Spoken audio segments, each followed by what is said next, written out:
Let me officially welcome you to Women on Wednesday. It's been great week thus far. We're heading into Good Friday, Easter Sunday, Resurrection Sunday, as we know, and we are glad. It is a time of much celebration for you. But when I sit and I think and I pause about and think about the fact that Jesus took the nails for me, it is a reason for me to give God thanks and praise. I'm glad he took the nails, because if it was for me, I don't think I'd want to make such a choice for death. But I'm glad that he made such a call, and he loves all of you. Wherever you are, joining us wherever you are, be reminded that Christ loved you. He took the nails for you. Good morning and welcome to Women on Wednesday. I'm Marissa Boyce. It's a joy and honor, privilege to be with you again another Wednesday. And I'm excited about this morning's program. So like our video, share our video as we get started, and women jump on. We are live on our We Are Family Facebook page, and I will tag the ladies momentarily on Facebook, and we'll be live on our CT Radio Barbados page. It's all about the discussion this morning, centering around age. Is it really something to take note of? Is it just another number? Are there factors to consider if you are in a relationship with great differences in age? My goodness, even if you're same age, I think there are even factors to consider. So this morning, I have with me Minister Andrea Harris. Good morning. Minister Cheryl Fitzpatrick from Canada, and Dr. Suzette Husbands with us this morning on Women on Wednesday. Good morning, ladies. Good morning. Good morning, Marissa. Good morning, ladies. Good morning, citizens. It's good to have the ladies. It's interesting when you have to navigate all this behind here, but it's good to have the ladies with us this morning. Let me just start a conversation. The men kept it full 100 on Monday. There were issues. We looked at the fact, we looked at the issues. Pastor Bino, he alluded to the fact that what are your reasons for getting married? Always, you start there. What are your reasons for getting married? He looked at the age disparity. He looked at the fact that men, are you looking for a trophy wife?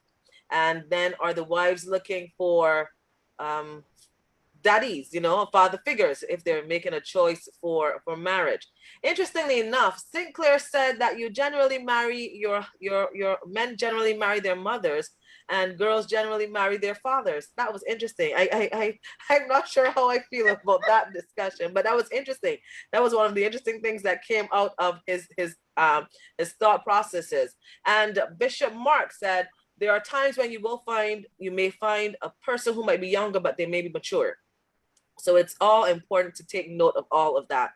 Then there's the issue of if women marry older, are they willing to go to look at the fact that they may be having to care for an older person while they're still younger? The issue of sexual intimacy and the challenges there as the ages differ. So all of these came out this morning. I know that the women are making their mental notes we will be addressing today. So let's jump in and get started with Minister Andrea Harris. Good morning again, Marissa. Good morning. This is a wonderful day to be alive and to know that God is really good in our lives. The question is an interesting question. It is one that, really generates lots of thoughts for me, and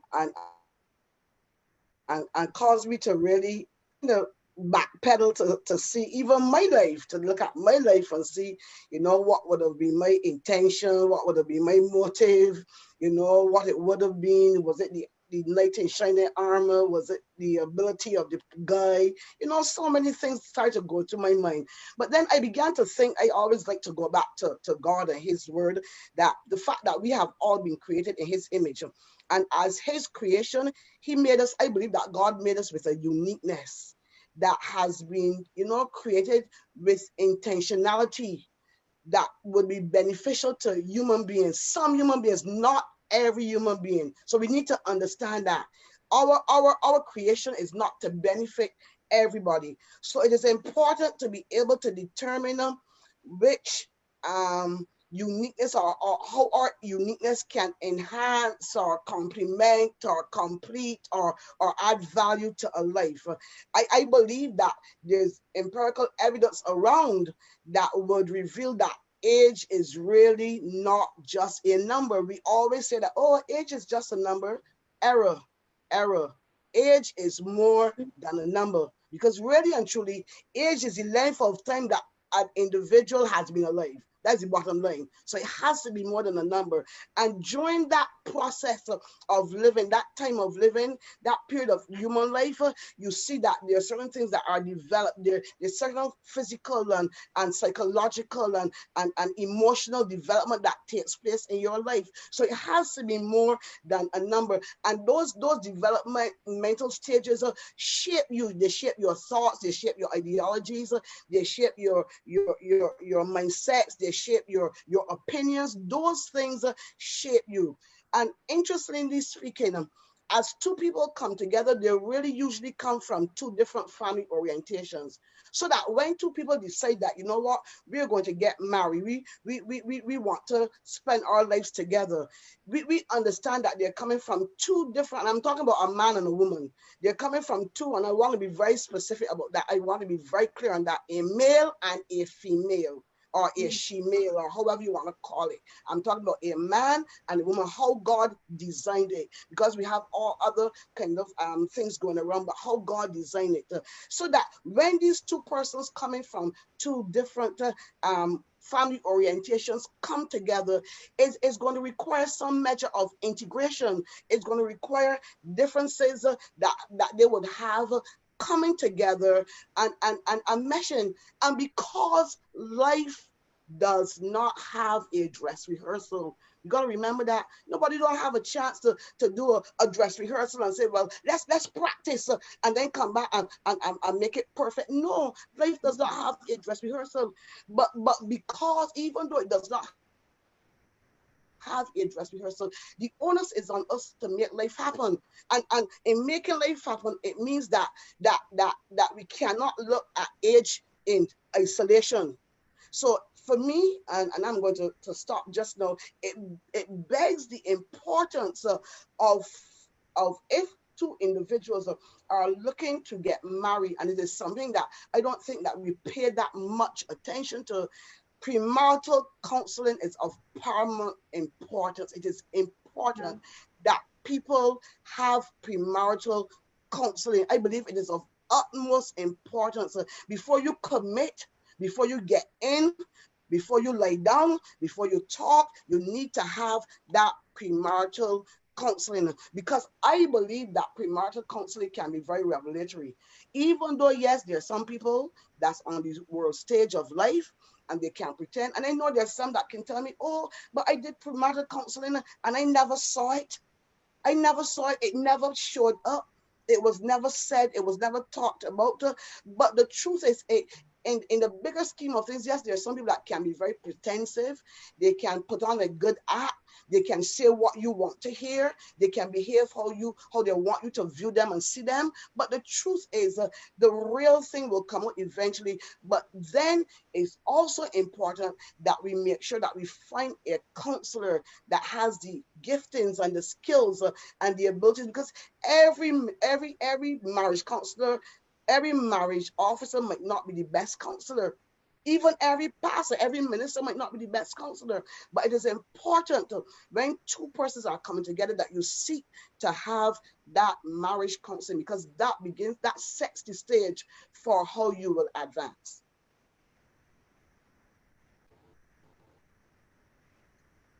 Thank you very much, Minister Andrea Harris. You can jump right in, Minister Cheryl. Then we're going to end with Pastor Sue. Go ahead. Well, I truly, at this point, when I heard about it and I heard all the different comments, I started smiling. And when I heard that, obviously a man would look for somebody 10 to 15 years younger, let me tell you, men like women looking young and looking good. All right? You will not find a man in his prime or even in middle age or even elderly looking for somebody older than he is. That's rare. A man likes to look. He likes to see. He likes the face. All right. So I believe they are wired like that. So now when you're bringing it on to a woman that is about, say, 30, 35 years old, and she thinks the time is going, the time is ticking, the time is, I need to get somebody, I need to get married. And a mature man, I would say maybe 10 or 15 or even 20 years, probably older than she is, she would probably tell herself, look, I can go with this. I can be with this individual. It's better than nothing, because I don't know what would pass my way the next time. I mean, let's think, okay? For me, I like to be very practical and realistic, and because I see out there what happens to women, all right? So she's gonna say, well, in the next 5 years, somebody like him will pass, or the next 10 years, and how old I'm gonna be. So guess what? I'm gonna make this thing work for me. But as Minister Andrea is saying, the counseling aspect, I have no problems. I tell you all right now, if my husband at the time was 40 years old and I got married at 23 years, and if he was 40 years old and I know he looking good, I know he's spiritually sound, and I know he could take care of me, I'm going with him. All right? That's a matter of preference and a matter of opinion. I did when I heard about this, I did my research, and I went to my girls and I went to my sons. And I said, what do you think of getting married to somebody that's a bit older than, that is, I asked my boys, would you get married to somebody older than you? They said, absolutely no. They always would look for somebody younger than they are. I am telling you, the discussion didn't even last long. They said, mommy, older? Oh, no. Looking for somebody younger. Because you know what? We need to feel assertive. We need to have that sort. My boys are telling me, these ladies, these young girls are looking for protection. And that's who we are. We are there to protect them. I said, protect them from what? But it's already in their minds.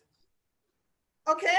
Now, I went to my older girl and I said, Ariel, what do you think of getting married to somebody that's older than you are? She said, well, because she's 24 years old, she said, well, not too old, mommy, because you have to look at the maturity of the individual, and would I want to grow old with somebody who's going to be much older than I am? Could I? So I did my little, research and censorship on all these things. But what I'm saying, and I'm going to end with this, is that women, if we were to look for somebody older than we are, we're going to make sure that they physically look good. Their appearance, they look strong. They are not feeble. And they have some swag with them. All right? But we already established they're going to be born again. All right? Because we are born again individuals. So we don't establish their spiritual, because that's very important. For me, that's number one. To me, that's a no-brainer. They must be spiritually sound. All right? So, okay. And getting back to how they look. They must look fine. And they must be able to take care of me. They have to be able to help me maintain a great, stable home. And that's why I wouldn't have a problem getting married to someone 10 to 15 years older than I am. because as Minister Andrea said, counseling is very important. That must be established before you step into the next move of marriage. All right, so I'll end there right now.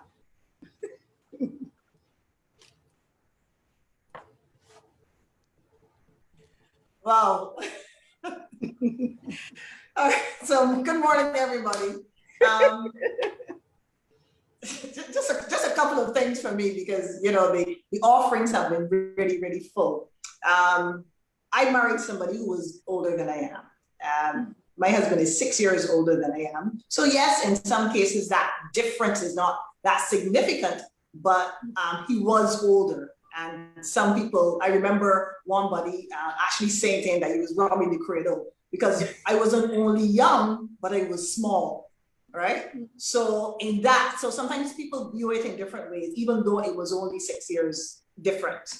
I think that one of the things that we have to consider, and I think both of you, Minister Andrea and Minister Cheryl, alluded to it, is to really understand your reason for marrying somebody who is older than you. You yourself have to come to grips with that reality.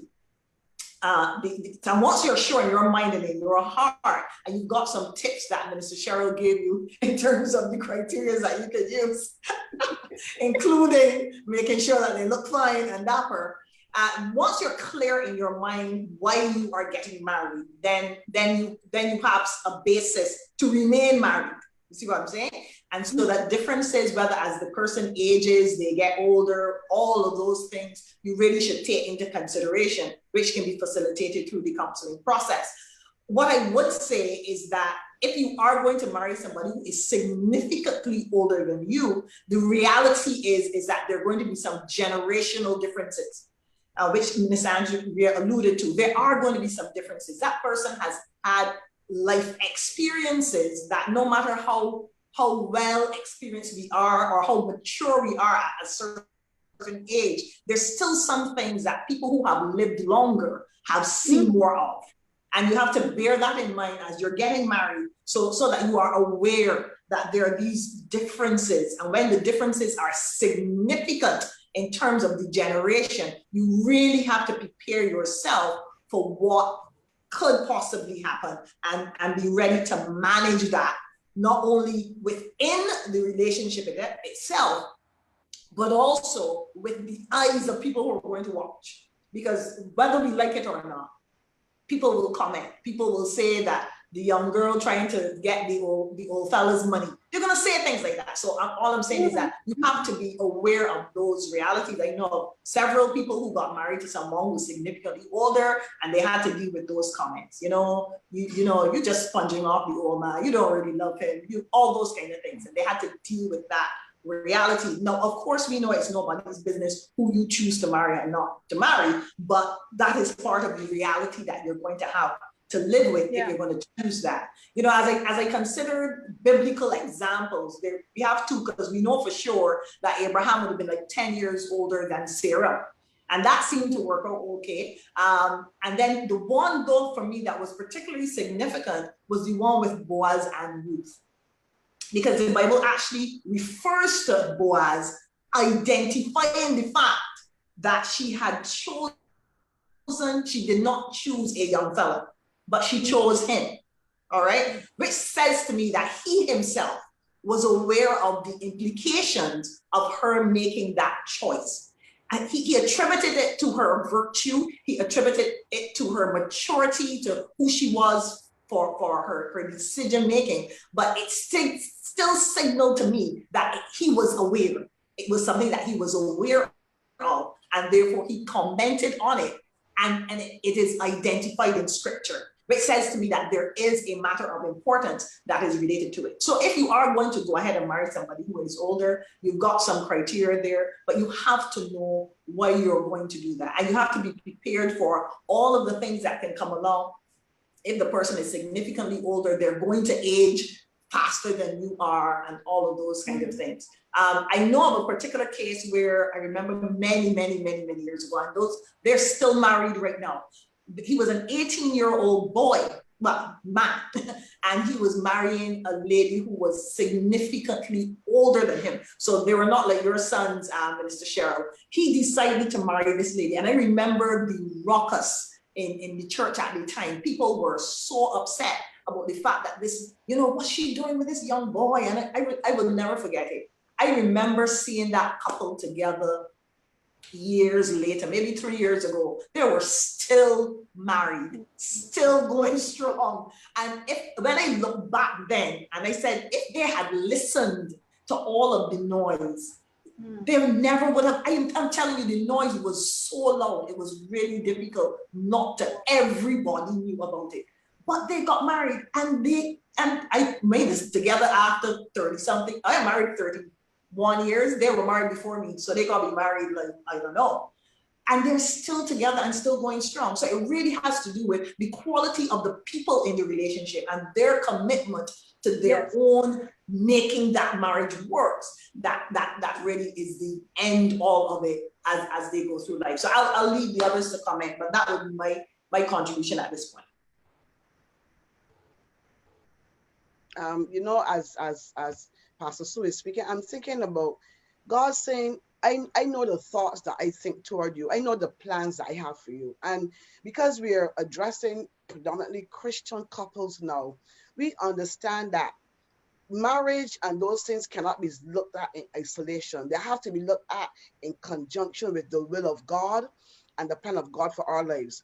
And sometimes because God's way cannot be judged or determined by man, he will sometimes erode cultural norms. He would bypass, those norms, things that are acceptable by the public and public opinion and social standing. God will erode those because he has a plan for our lives. That's why it is important that when we view marriage in conjunction with experiences and environments that we find ourselves in, our interactions, or even the influences in our life, as Pastor Sue was just saying, because there are persons that can influence us to out of the will of God. And if they were not sure that they had loved each other, that their love was going to be enduring, the public opinion could have destroyed that relationship. But they knew that God had put them together so that they were able to step out of the norms. And going ahead, yes, we're gonna have the beautiful and the handsome looks and those things, but there are other even deeper things that we have to take consideration of. People's maturity. Sometimes people go into relationships the same age and they're not both on the same page. They have not both developed the same way. They don't view life the same way. So maturity in relationships is really very critical for the success of it. Being able to connect and commit to that connection, so that whether you are 15 years, you are 5 years, you're 10 years, and yes, there may be certain criteria that will say, you know what, it shouldn't be so many years, but then there will be always the exception to the rule. Then there are those that we talk about the compatibility in marriage. Sometimes the commodity, the values, the morals that you bring to the table are not compatible. You will always have issues. Even though you might be at the appropriate ages, you might always have issues. And there are things like tolerating what you hate. So, okay, I've seen this guy, he looks good. He looks the part. He has the abs. He has the physique. He has, what Mr. Cheryl said? He has the swag. He has everything. He has it going on. Great. But somehow there's some fundamental things that can make a difference. And you're going to tolerate what you hate because of what you see or what John Public thinks. That's a dangerous ground to be operating on, because it means that it is important, even when you get into the relationship, to establish your border police. Establish your border security. You know what? I am not going to take this. I am not going to. Yes, you may be older than me, but you will not talk down to me. You will not hit me. I am not a child. I am an adult. And there's certain fundamental things you have to establish early in your relationship. So I mean, talking about age can be relative at times, because it depends on the couple, it depends on the individuals that are in the relationship, it depends on your self-confidence, your self-esteem, what you're willing to navigate with in this relationship. There's so many variables that can contribute to the health of a relationship, notwithstanding the age, can also be influential. Because take a woman that he is 25, you are 40, you are 15 years older than him. When your body begins to go through those changes, when things begin to happen in your body, and your hormone levels begin to change, and you begin to usher in that pause, he is a young man that is active and have everything high, and everything going, and the helicopter always want to stand up. And when you can't meet, when you cannot honor, when you cannot fit that bill, what's going to happen? He's a Christian. Yes, I'm talking about a believer, but the challenge that comes to this young man, that you are not able to meet him sexually and emotionally and romantically, then if he is not strong and obvious wherever there's an area of vulnerability, because the thief comes to steal, to kill, and to destroy, the enemy will always put somebody in his place to try to meet that need. So we have to be real. These are things we have to be real about. When your body is not able to take on this youngster, how are you going to navigate? Then you're going to be feeling jealous. You're going to be feeling that he is looking at you, and then you're going to have you're going to be emotionally hijacked, because somehow you're not feeling the connection anymore. You're not feeling the affection anymore, and somehow he's feeling a diversion now from you, because you're getting old and cold. You can't meet his needs. You can't satisfy him, and because of that, he's looking for warmth. He's looking for satisfaction. These are the things that we need to pay attention to, because the truth is we are Christians, but we are human beings. God made us with feelings. He made us with emotions. We are emotional beings. And if we are not taking care of ourselves in a holistic way, we can run ourselves into problems. So we need to understand that, yes, there are certain expectations. You spend your time together, you spend your time also, but then that connection, that commitment, that ability to demonstrate that maturity, and then recognizing that changes will come in your relationship, in your body, in so many different ways. How are you going to navigate if the age disparity is so great that together you're not able to communicate, collaborate, and try to meet each other's needs? We can set up ourselves for our problems. That's why, and I want to go back there, that's why in premarital counseling, counselors should be honest with these parties. Be realistic. Put it on the table. Don't tell me that I love for and love covers the multitude. Say, come on, get real. Yes, that's the word. But can two walk together except we agree? At the end of the day, are you going to be agreeing that, you know what? Yes, the reality is that the age difference is so great that chances are when we begin to change physically and emotionally and psychologically, how are we going to manage? Are we going to be able to keep this going? These are the real talks, the real conversations we need to have when we sit at the table. These are the real conversations we need to have. I know there are many people that are listening to our voices today that would have been saying, I should have done it differently. I should have paid attention. I should have done my research. And they're in it and they're saying, you know what, I wish I didn't have to be here now. But because they recognize marriage is a ministry, they've made a covenant with God and with that person, they are tolerating what they hate, they are unhappy, they are sad, they are unfulfilled, and there are people that would like to rewrite, but because, as I said, life is not a dress rehearsal, they cannot go back and do practice rehearsal and make it right. And those are the serious implications of not having counselors that will tell you the truth. You know what? I think you guys need to revisit this. Think about all of these things that will happen later on. Are you willing? You think you're willing to continue or to accept this? You think you're going to be able to condone? Ask all sorts of questions.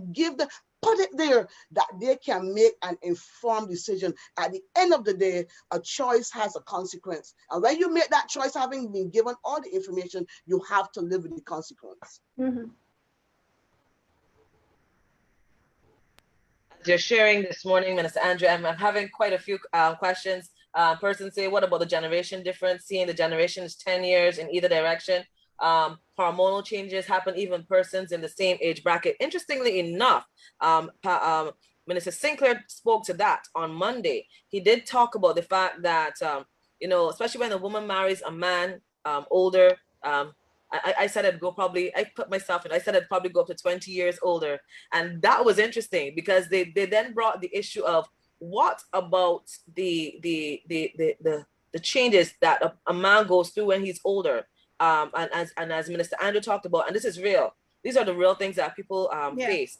If there's a difference in age, you need to be able to understand that there'll be a difference in body functions at different stages of life that you need to be real about. And the fact that you get married to, intimacy is a part of the union. What happens when there's a deficit there? What happens? Can you manage not only a deficit sexually, but a deficit also if health deteriorates as you get older? These are some of the aspects that you need to also address. Minister Cheryl, go right ahead.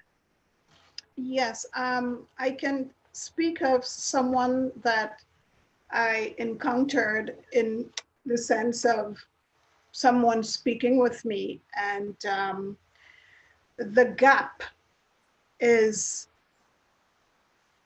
it's serious, because after you see the person, and I'm talking about a woman that got married to someone that was really much older than she was at the time.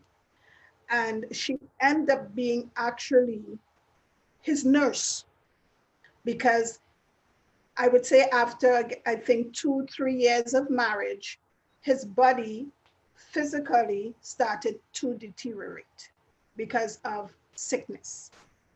And what happened is that she just had to accept that this is what happened in the relationship. I believe she was not expecting that to happen so quickly. She didn't anticipate that this man would have gotten sick on her so early after they got married. And I don't think she was really enjoying what she was expecting in marriage, because she did not, I repeat, she did not anticipate it that he would have gotten sick. So it was a matter of companionship, because the sexual part of that relationship was non-existent. It couldn't happen. So that's why it's so important to have the right reason for getting married. And it is, you've got to know truly, what am I really getting married for? Is it for just companionship? That's what you have to ask yourself. Because when you reach a certain age, okay, like Minister Andrea is saying, we have to take into consideration our bodies slows down. Our hormones starts kicking in and doing what it's supposed to do at a certain age. Men and women the same, alike. And we have to reach to the point of, okay, if this individual gets sick, would I be able to take care of him or have the same feelings for him? That's another point to look at. And it's very, very important, again, for counseling. I personally believe when somebody gets married at that age, someone older than they are, I think they should find a confidant that they can actually talk to, that can help them through whatever difficulties they are going through. If there are people that are listening to us right now and they are in a situation of what we are talking about now, I strongly believe you can find someone to help you and counsel you through your journey in this difficult hour. Because there are people who are listening to us who are in this boat. We might not think so, but they are. And it is our responsibility to let them know, listen, there is a way that you can navigate through this situation you're going through. And like I always say, the reason why we are here talking, the reason why we are in your bedrooms or in your kitchen or wherever you would have your setup and you're listening to us, you can always get in touch with one of these ladies and say, listen, this is what I'm going through. You don't have to go through it alone. That's why Minister Andrea and, yeah, Dr. Suzette was saying, listen, the counseling is very important.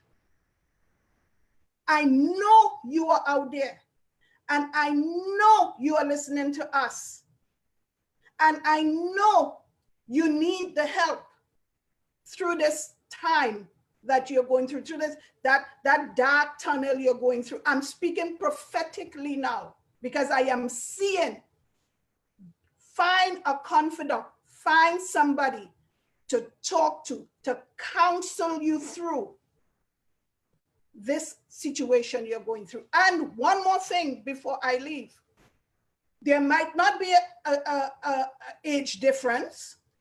There might not be all of these things we are talking about with respect to, you have to take into consideration the age brackets and all these things. You and your husband might not have an age difference, but you are going through a problem right now with understanding or communicating. It might be a bedroom situation. Things probably have slowed down in the bedroom. Things are not as fiery as it was before. You need to find someone to talk to. And this is the word for you that's out there, and I know you are listening. Amen? So that's what I have to say at this point. Go ahead, Reverend Sue.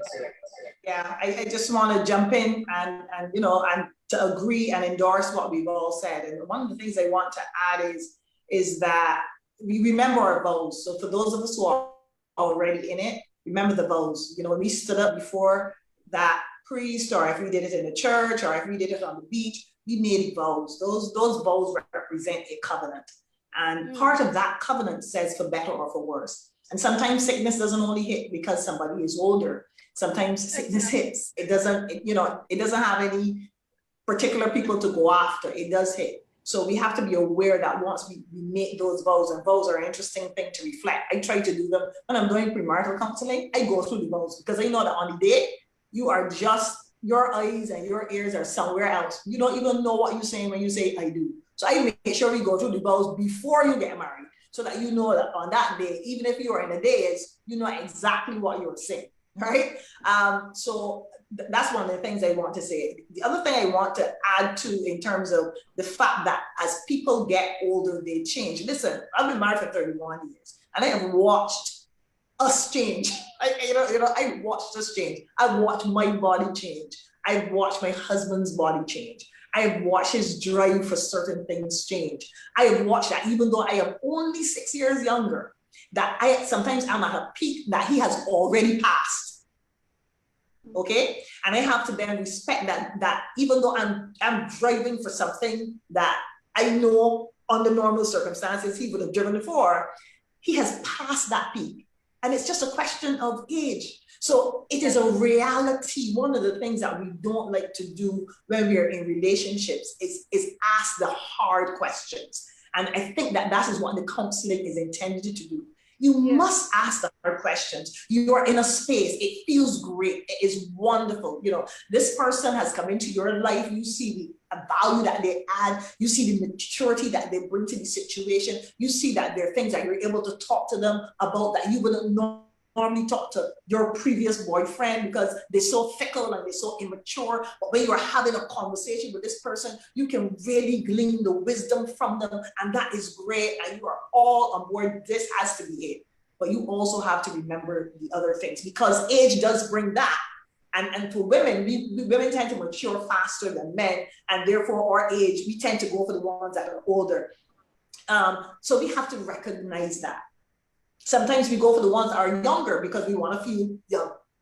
And we also have to recognize that we're not raising a son. This person has their right to speak to us, has their right now. Are you at that age willing to submit to the authority of your husband, who happens to be 10 years older than you? And in your mind, you were saying, this little pipsqueak, you ain't see life yet, and you trying to tell me what to do? Well, you stepped into the marriage context. And once you're in that marriage context, you have to honor what God says in terms of who now is the leader, who is the head of the household. And that head would be somebody who is significantly younger than you. And if you're comfortable with that and you feel in your heart that this is fine, and that's fine, but I just want you to be aware, because when your motherly instincts start to kick in, and you start to feel like I would put somebody across my knee and give them 2 spanks because, you know, I'm older in my head, you have to remember the context in which you're in. So you want to be aware of those decisions. Do not walk into it airy-fairy. Open your eyes, look carefully, analyze with an in-depth way. Talk to God about it. Spend time. Listen, Ruth had Naomi who could negotiate with her and help train her to be able to deal with this new reality of a Boaz. So she had the support system available so that as she entered into a relationship with a man that was significantly older, she understood purpose, she understood the why. So even though the young man looked nice and snazzy, she was good with her Boaz, and they made life together. And as they said, proverbially, they lived happily ever after. Once you go in with your eyes open, there is nothing that can stop you from making your marriage work. But you have to go in with your eyes open. You have to go in with the counsel and the support that are necessary. You have to go in aware of your own inadequacies, of your own strength, of that person's strengths, of that person's inadequacies. And as Minister Andrew says, am I willing to tolerate what doesn't necessarily fit my grill right now? And I think that those things are important as you make your decisions. And if you're already in it, you are there. Get help, get support. As Minister Cheryl said, people are there that can help you navigate those types of waters. As you're sharing, Dr. Sue, you know, I like the fact that you talked about the fact that the disparity in ages will bring address mindsets. If you're marrying someone younger, and surprisingly, good morning to Pat, who's on with us this morning. And Pat said on Monday, you know, not looking forward to seem as if you're raising a child because someone is younger than you. Your motherly instincts tend to want to kick in. Can you submit to such when that person is younger than you? Then the older factor. Can you have someone speak to you, and if they speak to you, not see the factor that the person is older and not see it as if my father has just given me an instruction or my father is talking to me? Being able to make those transitions in your head and in your heart is key to being able to hear each other in love, because you're not just in the relationship because you're in the relationship, but there are also other factors. And I like what you said. Generally, and interestingly enough, coming out of all of this has been the fact that women have generally said they would go for they're more interested in persons 10 years and older. 10 years and older, which means that there's some sort of factor knowing addressing the area of security, addressing the area of being one, companionship, security. There's something that speaks to authority when it comes to looking at the old age. So you need to look at those factors if that's you. And then, as Sinclair said, it's quite interesting. Is it that you're looking for a father figure, or is it that you feel secure in that age bracket? Being able to pick up those keys, and then talking about the fact that men looking at persons who are younger. Interestingly enough, as Minister Cheryl was sharing, and interestingly, what the gentleman shared is that they tend to look for someone that they can care for, who can receive from them, rather than the authoritative figure that may come with someone who might seem older. But interestingly enough, my phone is busy, the WhatsApp is here going off. I had a message from a lady this morning, and she said, I will be 63 in April, my husband 74. And right now we're celebrating 32 years of marriage and still in love. Wow. That is a major age difference. Mhm. Say people get married for the wrong reasons, and sometimes you have to see age as just a number. So that's quite interesting. I know you want to say something, Pastor Sue. Go ahead. No, I'm saying yes, that there are situations where it works, and by no means am I suggesting that it doesn't. I shared an example of one that really works. All we're asking is for people to be aware. Yeah. Yeah? We're just asking you to be aware. Do not go in it airy-fairy. Open up your eyes, be aware, talk about it, talk about those key issues. One of the things we did before we got married was what ifs. What if something happened? What if we couldn't have children? What if? What if you cheated? What if I cheated? All those things we discussed before. So when you're getting married, you need to have those hard discussions. Face up and don't pretend, be honest, be open, be transparent, so that as time goes on, so if you do make that call and you say, yes, when you're 10 years old and that's fine, if you get ill next week, I'm still here with you. Don't just say it because you want to get married, because your ring look good, because you already sent the invitations and you don't want to embarrass yourself and pull back. Don't do that, because you're playing with your life. And people have to understand that it's not just a question of signing up before somebody and having a fancy dress. This is your life. You're playing with your life. So be careful. Make wise decisions when you are dealing with your life. It's your life. So think about it and don't be flippant in your decision making. That's what I wanted to share. Yeah, I want to jump on the heels of what Pastor Sue said and say that, one constant is change, and change will always take place. So we need to understand that as we progress, as we develop, we will change. As she was talking about the what ifs and so on, I know of situations where there are persons that got married, and I mean, I remember there was a person I was speaking to, and based on what they were saying, I was not the counselor, but based on what they were saying, it was, and this is some years ago, it was like there were flies that should have told the individual they should not get married, but they were saying, oh, I gonna change him. I gonna change him, and they didn't change him. Actually, they're divorced now. He didn't want any children. They didn't have any children, and so we need to understand those fundamental things. So like, it's not like a Zacharias and Elizabeth that, they were past childbearing age, but they loved each other. They were married for the right reason. So that even though they didn't have that child that they wanted, it did not compromise or destabilize their relationship. But in record time, in due time, God sent them John. And so we need to understand that there are going to be many situations that will not be ideal, that we have to be willing to tell ourselves, am I going to be willing and able to put up with this? There's someone that was talking about the older men. People get into older men for the wrong reason, and I will not go into that now because there's some things that was going through my head. But one thing that can happen in those old relationships, we can end up with something called the Stockholm syndrome, where this person, yes, you fall in love with them, but then it becomes abusive, financial abuse and emotional abuse, and then you want to get up out there. After a while, they'll work on you so much that you end up wanting to stay with this abuser because they know other course or anywhere escape. And those are real issues that people face in relationships when there's so much disparities.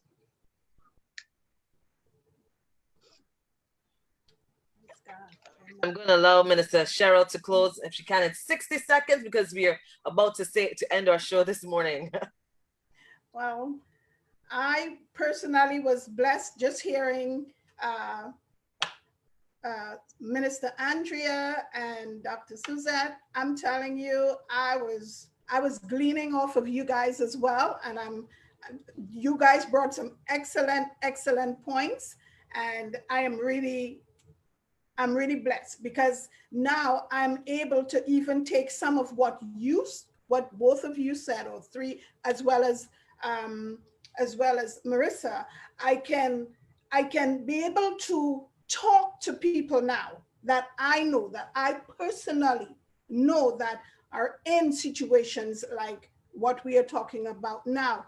And so I am happy to say that, listen, all that you heard today from all of us here on the panel, it is vital that you take note of all the different points that was brought out, that was laid out today. That will help you in your relationship. And as I mentioned before, you don't have to have a gap syndrome. You don't have to have someone older than you or younger than you, but what you can do, you can take all the information that was laid out here today and apply it to your relationship. And you will see, if you need to be a little more mature, you step back and you say, you know what, I can truly be, a little more mature in this situation. You take stock of that. You can say, I never took into consideration that I should look at the physical, the body makeup. We are not aging the same time. So this is something that I will take into consideration. It might just simply means that you need to start taking some walks. It might mean that you have to start exercising and get your body to the place it should be, because you might be slowing down faster than you should be. And you should take measures of bringing yourself back up to where it should be. That will change the relationship. Your libido will come alive within you. So these are great points that were brought forth, and I believe that it is enough for people that are out there listening. There is enough that was laid out here that would be able to make a difference in your relationship with your spouse. Amen? So that is what I would have to say. And I want to say thank you for having me. I feel honored. Honestly, I do. These women are so, you guys are awesome. And I feel so humbled to be among you guys. I love you guys. I really do. Amen. I want to say thanks to Minister Andrea Harris for joining us this morning. I want to say thanks to Minister Andrea Harris. Thanks to Dr. Sue for joining us this morning, and Minister Cheryl. She's from Acts of the Faith Pentecostal in Canada, joining with us this morning. And I believe we shared some practical tips with you this morning. And actually next week, I want to have part 2, and I want to look at the abuse that comes out of these relationships. Some of the aspects that we don't generally hear. And Pastor Sue did talk about it, and Minister Andrea, about the financial abuse, the mother-son syndrome that comes out of when a woman marries a younger man. These issues that come out of these relationships. We're going to be looking at them next week, and we'll see if Minister Cheryl can clear her schedule and join us again next week. But I would do that. I want to say thanks to all of you for joining us this morning on Women on Wednesday. I know you shared your comments. Feel free, if you do need to get in contact with these ladies, you can message me and we will send some information. You can also find them on our Facebook page, and you'll be able to make contact with them and go from there. Thanks for joining us this morning on Women on Wednesday.